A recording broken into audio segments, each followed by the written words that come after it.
ಹೇಳಕ್ಕಾಗಲ್ವಾ? ಓ, ಇನ್ ಹೇಳ್ಬೇಡ, ಇದು ಸೋಫಾ ಹಾಸಿಗೆ ಅಲ್ಲ ಅಂತ. ಹೋಗಲ್ಲಿ ಕೂತ್ಕೋ. ಹೇ ಅಮ್ಮ, ನಾನು ಈ ಗಾದೆನ ಕನ್ನಡ ಕ್ಲಾಸಲ್ಲಿ ಕೇಳಿದ್ದೀನಿ.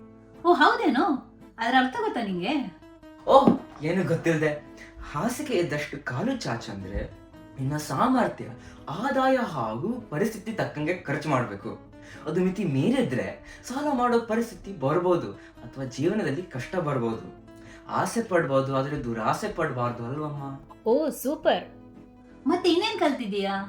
ಹಾ, ನಿಂಗೆ ಒಂದು ಒಗಟು ಕೇಳ್ತೀನಿ, ಕೇಳಲಾ? ಹಾ ಕೇಳು. ತಟ್ ಅಂತ ಹೇಳ್ತೀನಿ ನೋಡು. 5 ಮನೆಗೆ 1 ಅಂಗಳ, 5 ಮನೆಗೆ 1 ಅಂಗಳ. ಗೊತ್ತಾ ನಿಂಗೆ? ಗೊತ್ತಿಲ್ಲ ಕಣೋ.